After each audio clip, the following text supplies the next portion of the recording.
Welcome to the Calm Cockpit. In today's episode, we're talking about something that's crucial for all of us in aviation: how to learn and retain complex information.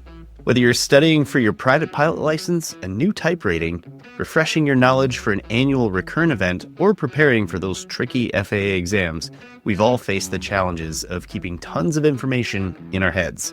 So today, we're sharing our top study techniques to help you retain that critical knowledge. We're also going to talk about how things like physical activity, nutrition, and proper rest play a massive role in how well we learn and perform.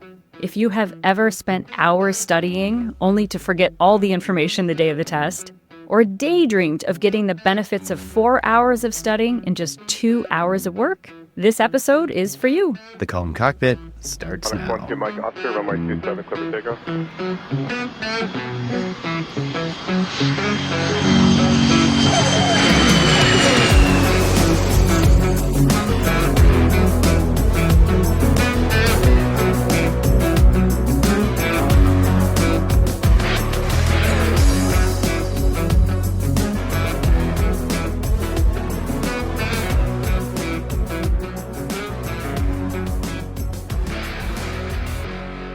Hello, everyone. Welcome to today's episode. My name is Geeta.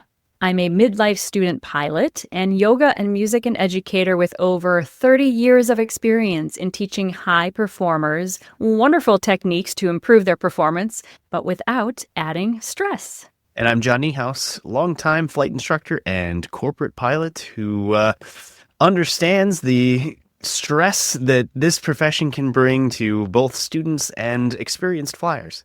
So I don't know about you, but I feel like proper study techniques and strategies is something that they probably should have taught us in school. It just seems like our education system assumes that the ability to learn and retain information is just something intrinsically built into all of us. Like a one-size technique actually works for learning. Truthfully, I think we all know the answer to this is a resounding no. We have all had that class in school where no matter how much you stare at the material, it just never sinks in. Or you study and cram for a test just to forget it when you really need it, or even almost immediately after the test. I'm always amazed that to this day, I can remember every line from the live-action Teenage Mutant Ninja Turtles movie back in the 90s.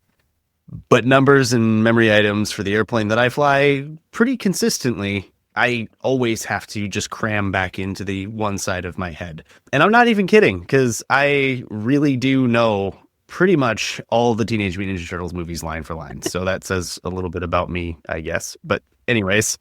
There will be a test on that later.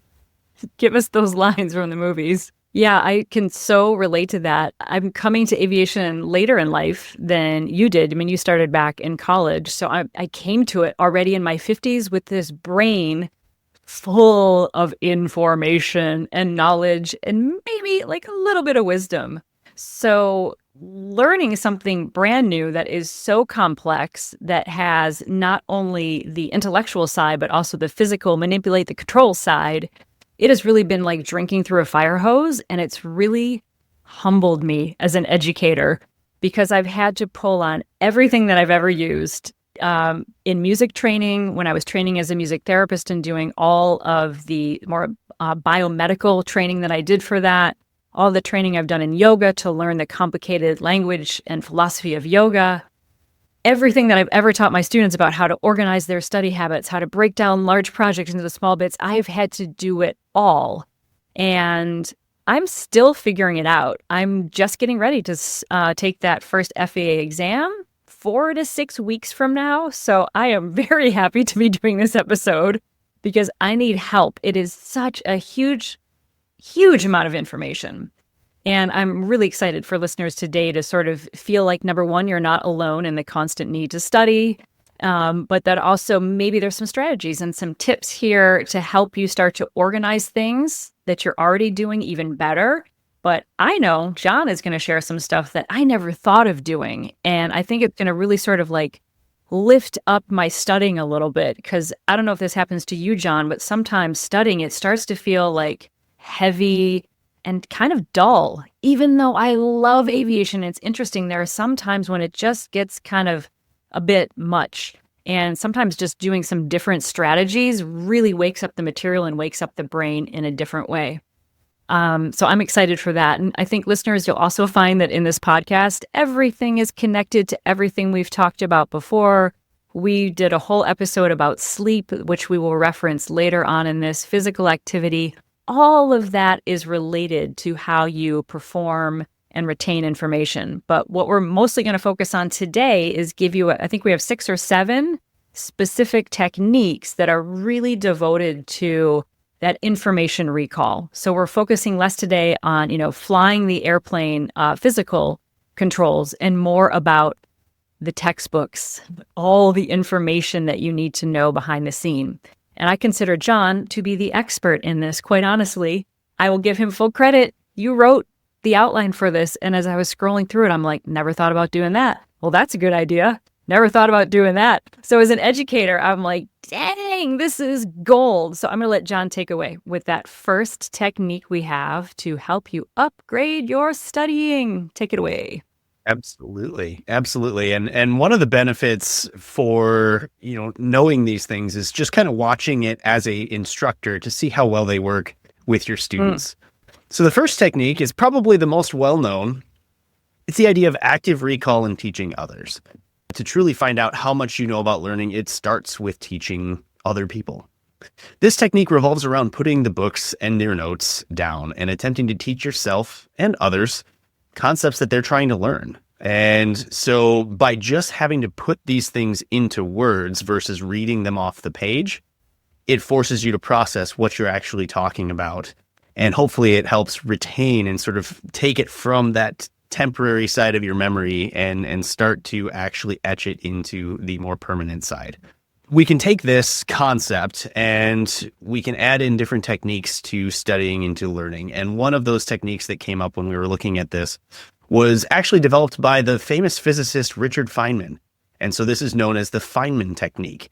It comes back down to teaching others, and that then teaches you. Dr. Feynman helped develop the concept that the process of teaching forces you to simplify and clarify these techniques, and then it etches it back into your mind. When studying something like flight dynamics, aerospace rules, teaching somebody else or pretending to teach them ensures that you truly grasp the material. So again, we're talking back on the idea of you're sort of pretending to be a CFI in this case.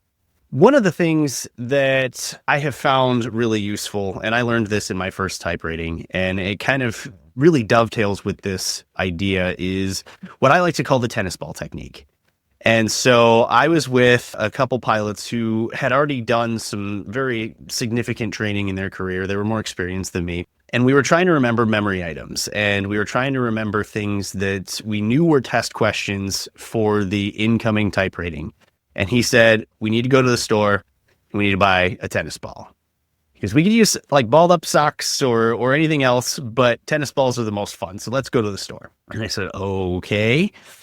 And so the whole idea of it revolves around the fact that all you got to do is either have somebody to throw a tennis ball to, or you can even just kind of bounce it against the wall. And the more you can talk and say a test question, a memory item, anything, and still be able to bounce that ball back and forth without missing a catch. Or you can find out that if you hold on to the ball and you haven't said what you're trying to say, you know that you don't actually understand what you're talking about. The goal is to get to a point where you can talk and bounce at the same time and never miss a beat. And so I found that this technique was really, really helpful to me because especially when you're talking about memory items in a complex jet, they're supposed to be like, boom, engine fire. What do you do? 1, 2, 3, 4. These are the things. And so there can't be any hesitation. I mean, you have to do it with purpose, but it has to be right on the tip of your tongue. And the only way to do that is to sort of mimic that stress of, I've got 12 things going on around me and I can still come up with the answer. And so again, this kind of dovetails with the idea of teaching somebody else, because if you have external distractions and you can still come up with that answer, that's when you truly know that you actually understand what you're talking about. Mic drop. That's what I'm talking about, people. Listen to that technique. It's a tennis ball. So simple. But I'm thinking how that makes the information come alive. Because for me, as general aviation pilot, that it is so expensive to fly. And I don't always want to have to rely on the precious time that I have to fly to another airport to necessarily drill, engine fire. Obviously, I want to practice those in the aircraft, but I want to have meaningful repetition when I'm not in the aircraft, given that time is so expensive. But I've been struggling with ways of finding pressure for myself.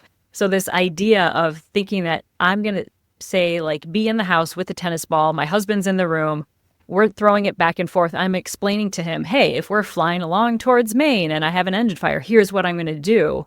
And maintain that with the pressure of telling him the procedure. Now, he won't know if I get it right or wrong, but, it's okay. But that pressure, the tennis ball, it's adding another layer onto teaching it to another person instead of sort of sitting in a chair. Okay, pretend there's a student there and you're explaining to them. It really brings it to life. And as you said, adds that pressure aspect, which is why I think when I heard you talking about a lot of this was invented because you had people next to you were trying to explain it to. I often feel that way as an educator, that my students draw the material out of me in a way that I wouldn't have put it together for myself in my own practice. I always tell my students, you are making me a teacher because you're drawing that information out of me. So this idea of the tennis ball, every time it bounces or someone throws it to you, it's a new iteration. So that is now tucked into my back pocket, and I have to go find my dog's tennis ball. But that might be hard, because he'll be constantly jumping on me saying, why aren't you throwing it to me? I think the Feynman technique is interesting because, again, as a teacher, you say, okay, this is how an airplane flies. Yeah. But when you get that feedback of, but why? Uh-huh. So that toddler-like answer is forcing you to go, how can I explain this differently? Yeah. And by taking a different spin at the same question, it's forcing you to learn even more than you realized. And I think that there's huge value in that. There absolutely is. I think sometimes within aviation, we can spend a lot of time at my level, with our CFI or with other students, and we're in this little bubble of aviation. And I think it's useful to get out of that and see if you can explain these very complex things to someone who doesn't know anything. Even if you were talking about flying, your big fancy jet. Someone once said, someone very famous, I don't remember it, but they said, if you can't explain it like you're explaining it to a 4-year-old or to a 4th grader, you don't actually know the topic. You have to be able to distill it down to its most simple essence. Another type of studying is one of my favorites. It's visualization. We use this a lot in yoga. We use this a ton in music. And I have begun, finally, light shined on my head to maybe use it with my aviation studying. So we know that our world in aviation is full of complex systems. And the more you can visualize how one button push leads to a stream of other things happening down the system, the better you will understand what's going on, especially when things go differently than you had planned. So, for example, if you're studying the aerodynamics of a plane, if you're imagining that airflow over the wings, you can imagine it, but you can also, one of my favorite tools is a whiteboard. I have one in every class I teach and when I study. Drawing the wing, then literally drawing the airflow over the wing will get that information in your brain in a different way than just reading the words.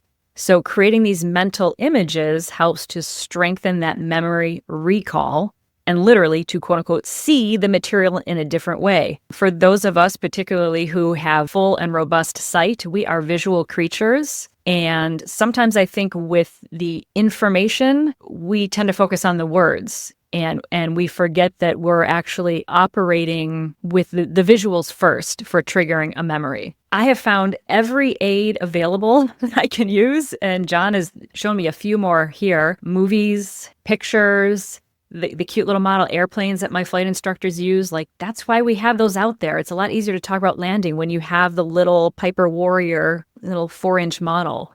Tangible things that you can touch and move really, really help. And I have found that there are some apps that help you visualize wind flow over the wing. There's apps for airspace. There's so many different things that help you push buttons and see airflow.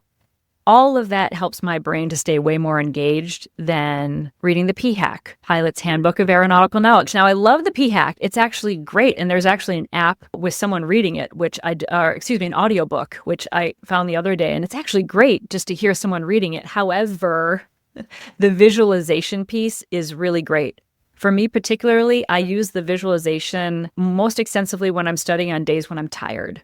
It's funny, though, because as teachers, we know that this is important and we use it with our students.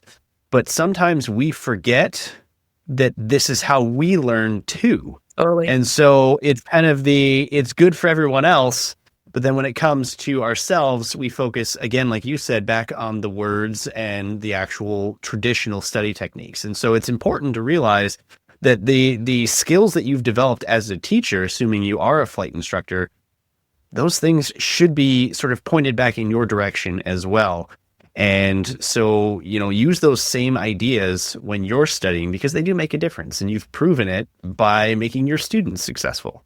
So another little thing you can do with visualization is you can use the dual coding. Beyond using the pictures and the movies and the apps, you can take things like, say, the flow chart of a system. Or actually, I'll give you an example from personal experience. Tammy Barlett, who was one of our guests on one of our earliest episodes, she runs cross-check mental performance training, and she had a suggestion in her class, which I took, to draw your cockpit out. She said, doesn't have to be pretty, no one has to see it, but just see if you can, at the drop of a hat, draw the cockpit out. And it was an excellent exercise for me to see where the gaps in my knowledge were. But then this process of dual coding takes it another aspect. So say I've drawn out the cockpit and I have something like the master switch. The next thing would be I'd draw like a little arrow to the master switch. And that's where I would add in some text about what happens when I push that master switch, when I flip it, and actually add some words into the visual. So I'm starting to pair that visualization of the system in with a few keywords, which are going to help my memory recall, especially for like the FAA written, of what does that master do. I find that really helpful because, again, for me, I'm a very visual learner. It helps to take it out of this linear book learning, puts it into something that I'm actually interacting with as a pilot, which is the cockpit, the buttons, and the switches, but then pairing it with a little bit of the information and the words really helps. You could also do this with flowcharts. And I don't know about you, John, but like when I do things like this, like drawing a visualization and writing it out, once I've done it once, I don't often need to reference the thing that I've drawn. It's like it kind of gets it in there. It's not like I have to go back and study it again and again. It's kind of like I draw it, I stick it away and forget about it, but the information is in there. Do you find that, or do you go back and reference things again? I think I have the memory of a gerbil. And so I wish I could say that I could draw something out once and just remember it. But I use, as I've said in other episodes, kind of the blunt force trauma method, where it's you write it out and then you write it out again and then you write it out again. Yeah. And, this follows in with, I think, the dual coding method. And if it doesn't, forgive me, but one of the things that I like to do when I go to training, and specifically as of late, it's been either my recurrent trainings that I do, or if I go for another type rating, it's just a massive amount of information over 3-week period. And so I actually bring 2 notebooks, and one is a smaller notebook, and it will be sort of my daily notes of everything that I think is important. I'll write it down. In some cases, it's just things that I don't even know whether they are or aren't important, but I don't want to miss out on it.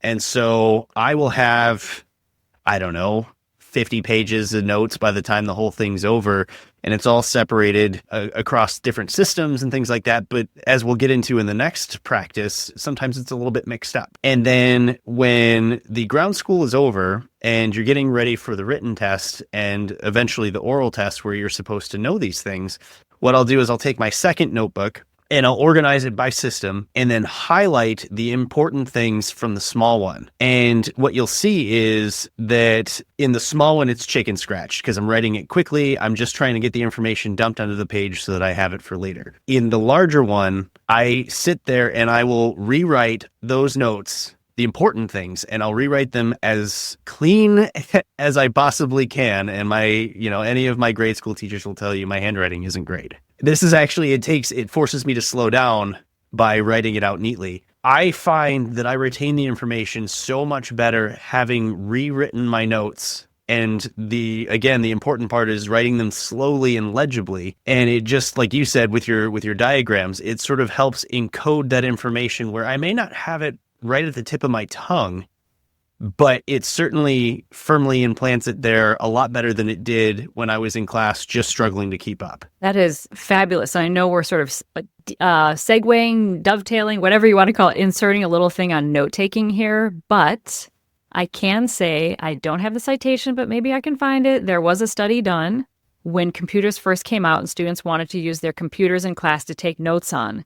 And they're like, but it's faster and cleaner and neater because it's not my scribbly handwriting. And they have found in these studies that students who take handwritten notes retain the information better and are better able to make use of it later on. Because when we're typing notes, we tend to do more almost like dictation. We can get a lot more of what the instructor is saying down. So it's more of like almost like a transcription. However, when we write by hand, our hand can't move as fast as our brain. So just the act of writing down forces us as we're listening to think, what is the important bit that I need to know in order to remember this information? Then in your case, as you're rewriting the notes, you're strengthening those neural connections between what you heard before and amplifying what you need to do and sorting and classifying it more. So there's something to be said for pencil and paper. John, you have another technique for us. Take it away. Yeah, so the next one is interleaved practice. So this is the concept of mixing things together as you're learning instead of taking one section at a time with independent topics. And the best example I can give you, forgive me for constantly mentioning Flight Safety International, but Flight Safety International is a company that their job is to teach you how to fly new complex airplanes. And they do it in a very short period of time. Generally, a type rating will take between 3 weeks to a month. They have to cram all of this information into your head. And for the longest time, my first 2 type ratings, they had a very traditional strategy, which is today we are going to learn about hydraulics. And then when hydraulics is done, we're going to learn about engines. And when that's done, we're going to learn about pressurization. Great. It made sense. It worked. But then at some point, a couple of years ago, it shifted and they started to kind of mix those things together, because how do you talk about hydraulics without talking about flight controls and without talking about landing gear and brakes? Because all of those things are mixed together. And so I went for a type rating and the instructor said, hey, we recently shifted to this new way of teaching. It's going to be frustrating for those of you that have sort of gotten used to the traditional way, but trust us, it works. You're probably even going to feel like you're behind and you're going to feel like you don't truly understand the system. But if you give us kind of your patience, at the end of 3 weeks, you're going to have this light bulb switch moment. It's going to fill in the blanks. And so they did just that. It was, hey, we're going to talk about hydraulics, but we're going to talk about how hydraulics affect other systems and how, yes, there's a independent electrical system, but the electrics and the power all of these other things, and everything is connected because it's just one airplane working together to fly, right? And so, you felt like you were bouncing around, but then at the end, it happened just like they said, where you're like, oh, okay, so this battery powers that battery, which then, raises the door or modifies a transducer to make this control move. And so it's really about the idea that you can learn more by understanding how things interact than by understanding how things are in their own little silo. This is like the opposite of teaching to the test. Exactly. But I could see where then you would get a test and you'd be like, oh, I've got it. Like the test would almost be not entirely an afterthought, but much more so than if you were like siloed in these little compartments. I want them, do you think they'll do this for me for my private pilot certificate? Like a 3-week time? I'm sure it's coming. But this is very much how the school that I go to trains you. I mean, it's like as holistic as you can possibly be, which is why I think in my case, it's taking quite a long time to get my initial certificate because I also have life going on at the same time. But I love this idea that everything is working together. So why not learn it that way? And I'd love to see the back end of how they put all this stuff together, because I'm thinking for myself, I'm putting together a self-care course for people who have a fear of flying, for them working with overcoming that fear of flying.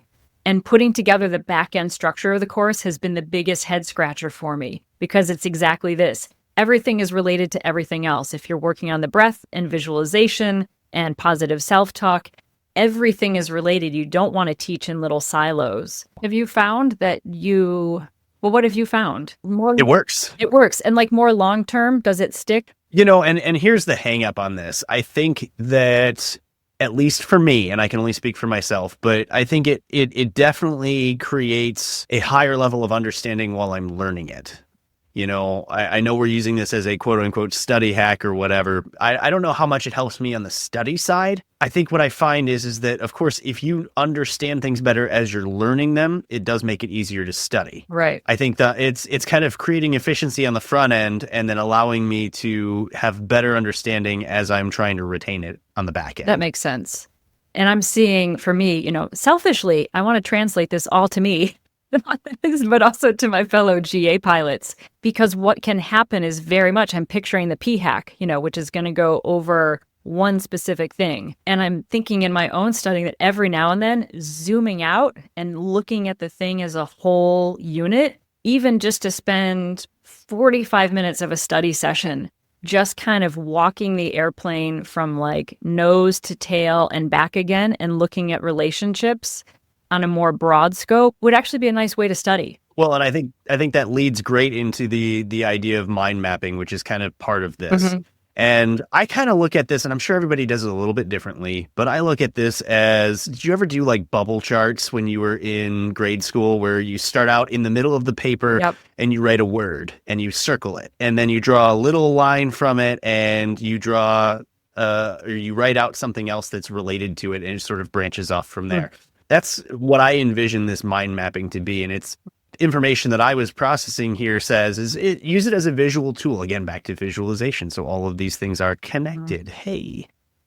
And so use it as a visualization tool to start with a overall system and then figure out how that system is then connected to that system and connected to that system. So it's, again, back to that concept of you're not just learning in a silo, you're figuring out how one thing operates within another thing to collectively achieve whatever that system's trying to do.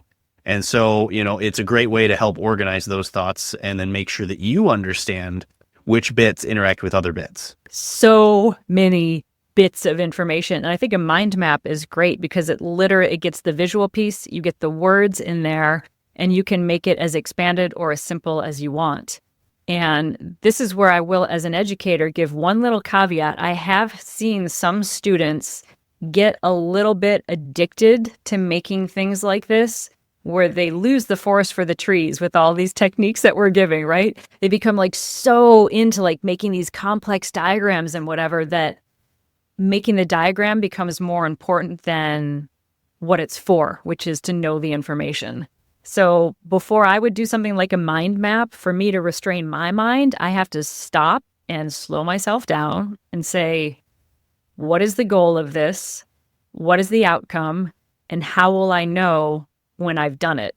Because otherwise I could do a mind map and then another one and another one, but it hasn't actually been driving me towards meeting a goal or an objective. And I like to give myself little goals and objectives before I study so that I know when I've sort of completed things for the day. Right. And they say that it works by this concept of chunking, which is basically taking small bits of information and putting them together, and it allows you to sort of process that larger amount, but independently. And so honestly, I think it's teacher speak for just eat the elephant one bite at a time. But, everything has to have a technical term, right? So our next technique is one that I really need. So this is where the teacher is teaching it to herself as she does this podcast, which is spaced repetition. This is all about, which I've also heard called meaningful repetition, but spaced repetition. So it's all about revisiting the material at increasing intervals. So you'd study a concept one day, a few days later, review, and then a week later, review it again. So you're spacing out your review sessions so the material moves from that short-term to long-term memory. This is something I have been horrible at. I have felt like since I started training in aviation that drinking through a fire hose, it's gotten much better. I'm at the point where I feel like I have all of these puzzle pieces and they're all floating around me, the systems and the airspace. And I kind of have a grasp of all of them. All those puzzle pieces are out there, but I've been lacking that meaningful repetition. And this is where I think I maybe have to be more organized in my own study, because without some kind of outline for how I'm going to corral all these puzzle pieces that are floating around, I keep coming in and keep studying, but there's no curriculum or no syllabus, right? I don't have anyone going like, hey, have you looked again at the circuit breakers? It's been 3 weeks since you studied it.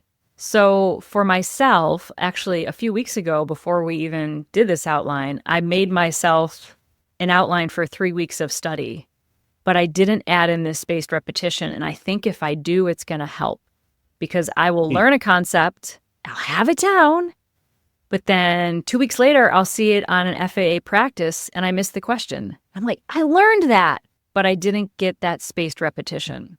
So I'm thinking of the GA pilots out there. I've heard from other people they struggle with this as well, because there's no one really guiding this ship on reviewing the information. We have to be responsible.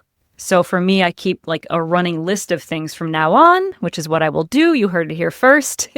I study this day, and then make a note to myself, hey, when you come back, button the seat on Wednesday, make sure you go over the circuit breakers again, and just get it scheduled in so that I'm getting that meaningful repetition. Because without that spaced repetition, I learn it, but then it goes away. That's where I have, what did you say, the brain of a gerbil?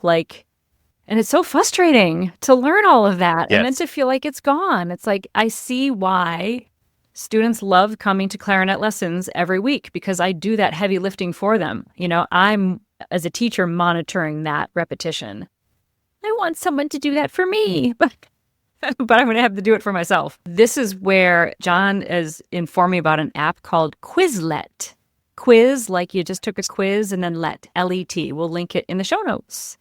So I guess this works like flashcards, right? And you've told me that they have it for anything. You can go on there and search any topic, and it has flashcards. Maybe say a little bit about Quizlet. It's not a plug. They're not sponsoring us, but apparently it's the bomb. Oh, it's amazing. I wish I had known about this in college, because it's free. There is a paid side to it. I don't exactly know what comes with giving them money, but I just do the free side.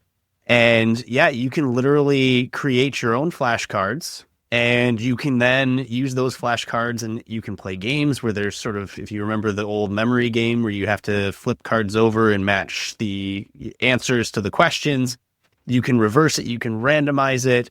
You can even go through and it'll tell you which ones you got wrong, and then it'll ask you, do you just want to go over the pile of wrong ones, or do you want to go through the entire flashcard deck again? And you can even go ahead and search topics like you mentioned and say, okay, I want to learn about a Learjet, Lear 45. And if you put in Lear 45, it'll come up with every deck that other people have made as well, so you can kind of study off of what other people have generated, taken with a grain of salt, because you have to understand that other people are flawed, and there's always a possibility that somebody might have a card in there that has incorrect information on it. Although I've been lucky, I think the majority of the things that I have searched for are created by people who legitimately want to learn and therefore have correct information on it. But that's always a possibility that you have to chance.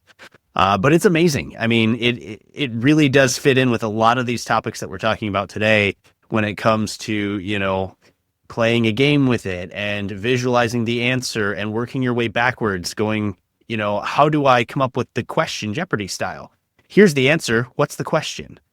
And so just forcing your brain to look at it from a different angle makes a huge difference. And it's a wonderful application to use. That's fantastic. I remember early on in my education career, another study that came out where they said that students, they gave them a big list of information, and they said the students who took the fact and turned it into a question that they then had to answer retained it better than the student who just repeated the fact 10 times. So this idea of asking yourself question and answer is great. And if you can have an app like Quizlet when you're waiting in the doctor's office or for your kid at pickup and you can just do 10 minutes of flashcards, that's great. It's fun. And it's probably better than, trolling through social media, for some nonsense.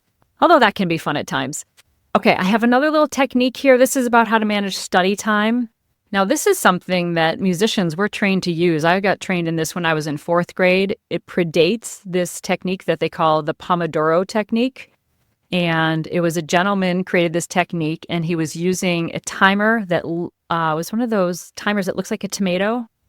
And Pomodoro in Italian, Pomodoro is tomato. So, but again, as musicians, I'm sorry, I don't want to bust up like the technique, but like I've been training this that predates this thing being called something. What it is, you do something for 25 minutes, you set a timer, then you take a 5-minute break. Then you come back, you do another 25 minutes. You do that for about 4 repetitions till you hit about that hour mark. No, 2-hour mark. I can do math. And then you take a longer break. And I was trained this as a musician partly because we get a lot of repetitive motion injuries, right? You can imagine like balancing a clarinet on your thumb and wiggling your fingers for 6 hours a day over time. It leads to a lot of issues. So they always say, take regular frequent breaks. However, mentally, I noticed that when I started practicing this way, particularly when I really dove into it in college, I could practice for much longer with much more efficiency. The biggest pushback I get from students are, after 25 minutes, I'm just getting into the material and I feel like I'm breaking the flow. I'm like, well, if that's really the case, you can adjust the time length for how you want it to be. You could do 40 and 10 or 20 and 5. Like it doesn't matter. You have to make it work for you. But what I often find is the students and myself, if I push through and I do a full hour and then I take a break, when I come back, I can get about another 25 minutes in and then I start to bottom out much faster. Whereas if I took a break before I needed it, I can continue going for longer.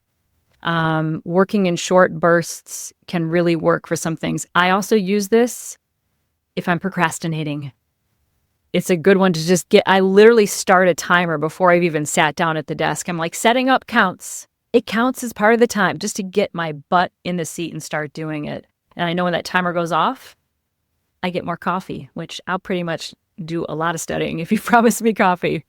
And that leads into another little thing along with the Pomodoro technique is John kind of mentioned gamification. I love gamification. I wish this had been around. This was the opposite of how I was raised in the 80s. In the 80s, it was like, learn it, loser, or you fail. Like there was no gamification. There was no make this fun. There was no like, yeah, everyone's a winner. It was the opposite. It was like, learn it or you suck, was honestly how I was trained, which, bred a certain resilience. But I think gamification is awesome. So using those study apps that have quizzes and rewards, like I know Sporty's pilot training, you get that little progress bar. I love seeing that progress bar fill up. Why is that so satisfying? But it is. It makes it fun. It makes it competitive.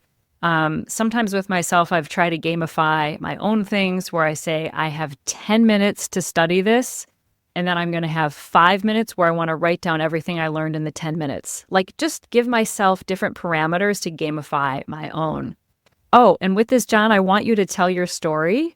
I think you have the ultimate gamification story. With your story with perfection.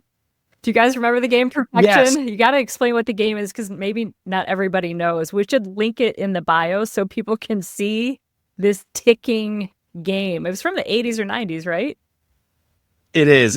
And anybody who's followed me from my NAFI days has probably heard me talk about this before. So forgive me for reiterating a long-standing story. But I had a student who was struggling with her instrument training. She was a good pilot and she knew her stuff. The trouble is putting it all together in real time when you have the stress of all of these distractions around you, whether it's controlling the airplane, running a checklist, talking on the radios, or in some cases doing all of those things at the same time. Now, we all know that airplanes are expensive, and so having that kind of training in the airplane is important, but you can only say, well, let's spend another $1,500 and do it again to not achieve the results you're looking for before the student just can't sustain that financially anymore. And so I sat down one day and was just trying to figure out, how do I create the stress of flying an airplane without actually having to fly an airplane? And you mentioned the 80s, and I was born in the 80s, so I have a little bit of that time period in there. And one of the most stressful games of our entire childhood was a game called Perfection. So And it was stressful. So stressful. Yeah. And you push this board in, and it has all of these shapes in it, probably, I don't know, maybe 50 shapes. And you start a timer, and it's a very loud, like type timer. And you have to put the shapes, or the little shape pieces, in the shapes holes. And the goal is to get all the shapes in before the time runs out. And if the time runs out, then the blue tray pops up and all the shapes go flying into your face. It is very dramatic, and only a vaguely unsafe 80s product can be. Like, one of these going to end up in my eye. To say the timer is loud is an understatement. It's plastic and noisy. Yeah. And knowing that pop-up is going to come. Woo! Yep. Stress. Oh, yeah. And so basically what I did was I created a tabletop scenario for an instrument approach. And each little spot had certain things you had to do, whether it's make a radio call or time, turn, twist, throttle, talk, for those of you that are in instrument training. And every time she completed one of those tasks, I would give her another like 5 seconds on the timer. And she would be with one hand putting these shapes in and with the other hand moving the airplane and doing these things. And you could tell just the sweat started coming down her forehead, the stress of just this process. And that was the light bulb moment for me of like, I think I have something here. I feel like maybe in one case I'm kind of torturing her, but she's learning. So I guess that's okay. And lo and behold, after about, I don't know, maybe 2 sessions of that, we climbed back in the airplane, and she kind of looked at me and said, well, compared to what we've been doing, this is way easier. And she rocked it from there. So, I mean, it's on one hand, a feather in your cap as an instructor of like, you get creative, you sort of figure out ways of doing this. On the other hand, it's just trying to find something sort of fun. Yeah. That then lodges that information in either your brain or your student's brain and just kind of takes it that one step further. I love that story. And I'm also secretly glad that you're not my CFI. I know that I'd be getting any extra time on that. Please, it's like playing for your life, literally. More time. I think, the gamification thing for me, and this story that you gave about the perfection, there's an element of lightening up around all of this study that is just as important as the taking it seriously part. I am the one who will take things way too seriously, right? I'll just get like so into the perfectionist in me will come back out again to play, and everything gets serious and heavy. And before you know it, I could not fly my way out of, anything, the easiest thing ever. Just can't even do it because I get like so locked up. There's something to adding pressure, but in a way that's like lightening up, because it's this big plastic game from the 80s and it's kind of funny at the same time you're stressing out about it. That lightening up and gamification can be really important. My second type rating, I didn't have a sim partner. And so I didn't have anybody to throw a tennis ball to. And, like you said, you can bounce it off the wall, you can bounce it on the ground, and that works all fine and dandy. But I just didn't want to do that for whatever reason. And so again, getting creative, I found another technique, and I don't even know if this is still on the App Store, but I know I'll never delete it from my phone. And it's a game called Chase the Sun. And essentially the entire game is a little spaceship thing. And all it does is move forward, and your controls are move it to the left or move it to the right. And the goal is to just not hit anything. And the ship speeds up, and the faster you go, the longer the game progresses, because when the sun comes up, the ship basically just kind of blows up.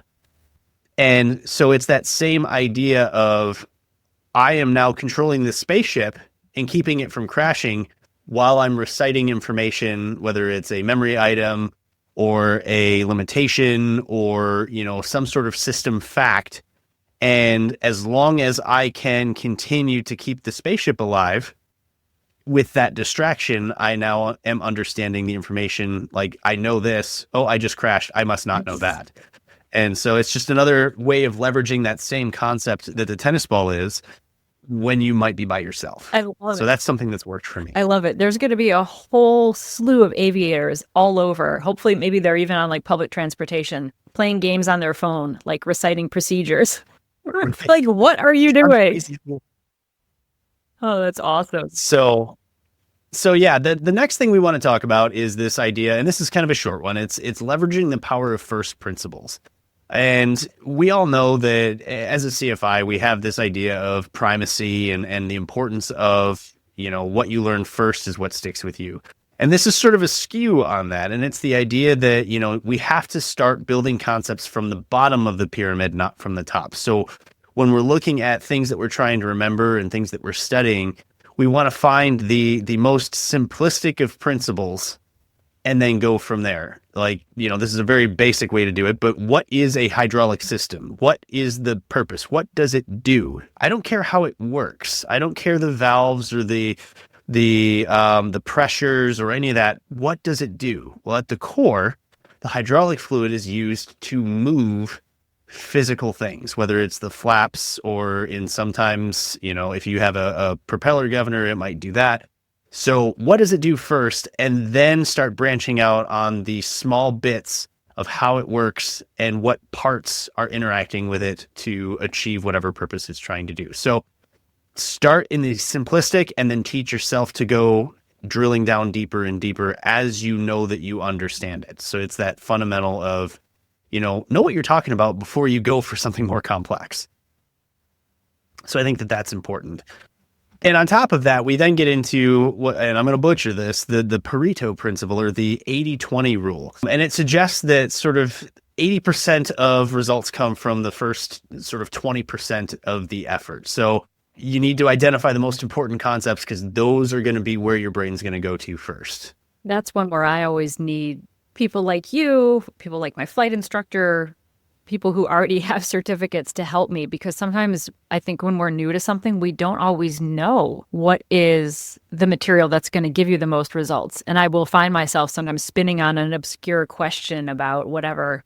So I think having people that you can check in with, like, is this a rabbit hole worth going down or not? For me anyway, at that initial level is really helpful to have, because I think you could waste a lot of time otherwise studying stuff that is not going to give you the bang for the buck. Well, and again, the idea of building the pyramid from the bottom, What good is it to understand what a carburetor does if you don't know what the engine does or how the engine works? Right. You can't even begin to understand how those two things interact until you know what the bigger system does. And that's kind of the whole point to this.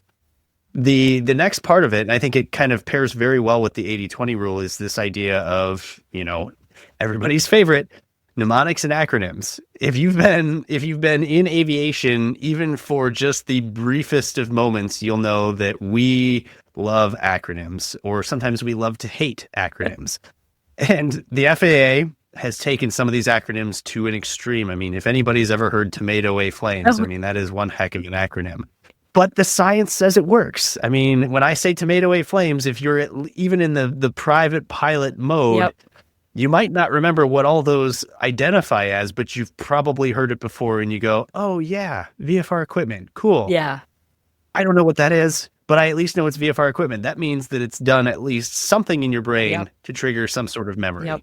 They work. And if you can only remember 20% of what you're studying, or the first 20% of the most important, and you can cram a bunch of acronyms in there, again, you're getting your most bang for your buck. So to kind of wrap up a little bit to this conversation, we want to briefly touch on some of those lifestyle strategies, just to not minimize them for a second. However, they are going to be their entire episode, possibly more than one single episode in the future, because what we do around our learning, particularly this book knowledge, is so crucial to if any of it ever sticks. If you're not doing these, the chances are great, and we have ample research to show this, that you are not going to retain the information. So, first thing first, minimize distractions. But I'll have a caveat for this one. But at first, particularly if you're doing deep dive work and you're trying to really understand a system and you're like, man, my brain is primed, I'm ready to go, minimize those distractions. However, there are times where training with a lot of distraction, I think, is important. I'm hoping, John, you would agree. Like, we were talking about this the other day. Sometimes I will take myself to a busy, fast casual restaurant and study in a noisy, chaotic environment, things that I want to have in that active, like, emergency recall happening.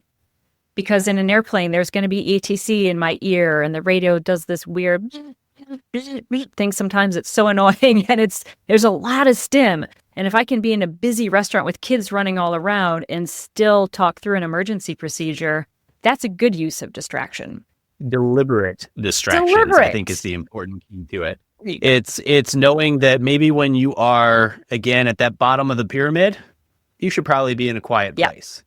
When you start to get to the point of the pyramid where you really start to know your stuff, that's when you start to challenge yourself with the deliberate distractions of the tennis ball, the application, sitting in public. I used to have a thing where I would take the same tennis ball with a student, take a textbook, put it in their hand, and they'd have to balance the tennis ball on the book while they answer my questions. Deliberate distractions do have a place. Nice.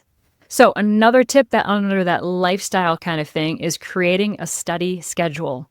One of my favorite sayings is, if it is not scheduled, it's not real. Let me say that again. If it's not scheduled, it's not real. That comes from Marie Forleo, who runs an online business school. And it is one of the greatest pieces of advice that I've ever gotten. Along with that, every couple of weeks, I go back through my outline for both I have one for flying the plane, and then I have one for the written exam, because those are the two things happening in my world. And I just kind of go through and I'm like, where am I at? What do I need to do recall on? I guarantee you it's going to get a big refresh after recording this episode. But having literally my own curriculum takes the stress out of it. And then when I go to study, I know what I'm studying. I don't have to sit down and go, well, what am I going to do? What should I do? Overwhelm. I have to do it all. It's already all written out for me. And along with that, I use something called a next list on my study schedule, which is at the end of every study session. I just jot down on a Post-it the word next, and I write the 3 things that I want to pick up with the next time.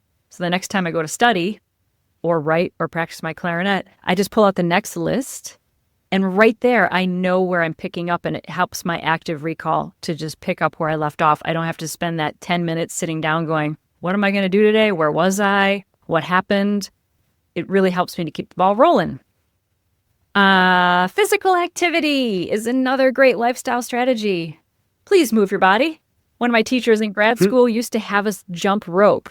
Kind of reminds me of your textbook and the tennis ball thing. She used to have us jump rope before a practice session. This was for clarinet.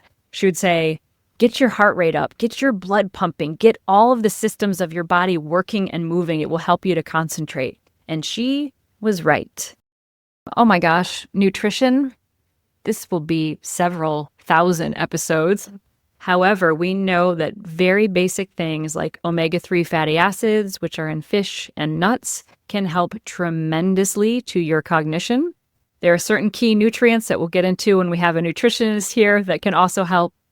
Hydration is also crucial. Very often for me, when I get brain fog, the first thing I do is I grab my water, and I have 16 ounces of water like that. Within 30 minutes, it's like my brain turns back on.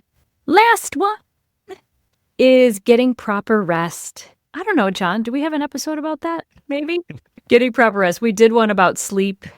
There is ample research to show that getting sleep before you learn material is just as crucial as getting sleep after you learn material.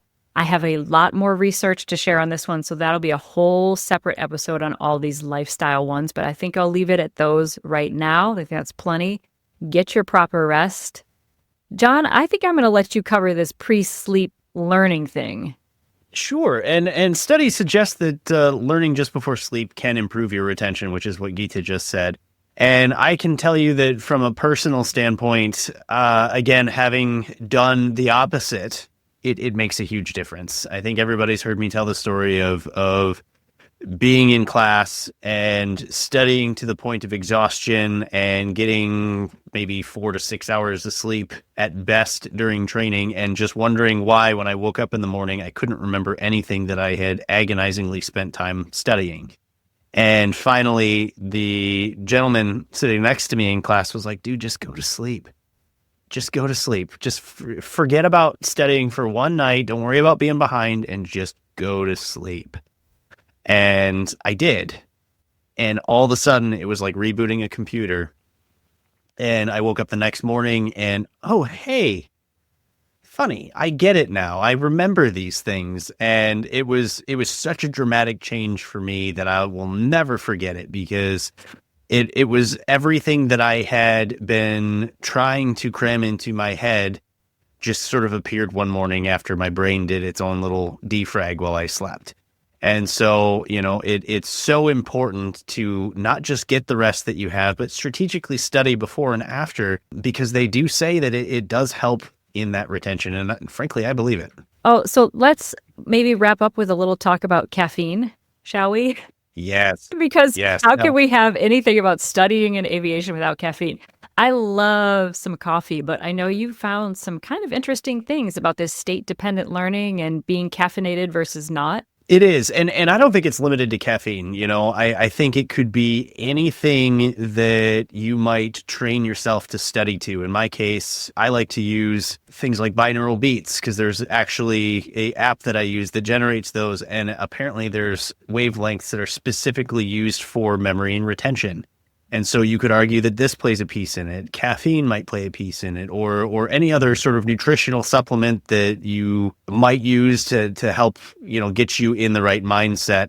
Again, doctor approved, medical, yada, yada, yada. Anyways, so if we talk about caffeine specifically and we say, okay, well, everybody's had that night of cramming where, oh my gosh, the test is tomorrow. I've got to get 6 or 7 hours of studying in, and the only way I'm going to do this and stay awake is to just, have coffee, a cup of coffee after Mountain Dew, after espresso. And there's this state-dependent learning that says that, well, okay, that's all fine and dandy, but you're training your brain under these circumstances. And there's some research that says that your brain may need to replicate those circumstances to then regurgitate the information that you were training on. So if you studied under 5 cups of coffee, you might struggle to regurgitate those on the test and answer the questions correctly if you didn't have 5 cups of coffee. Not that we're encouraging anybody to overdose on caffeine, but just know what you're getting into. If you are going to put yourself in those circumstances, in some cases, you could be putting yourself at a disservice when you actually need that information the most. So what did we cover? Let's see if I can go through the list. We did active recall, which was like teaching it to another person, right? Let's see how well I did. Active recall, which is like teaching it to another person. We had visualization, which we talked about getting pictures, but also pairing those with words. You did that whole wonderful thing on interleaved practice.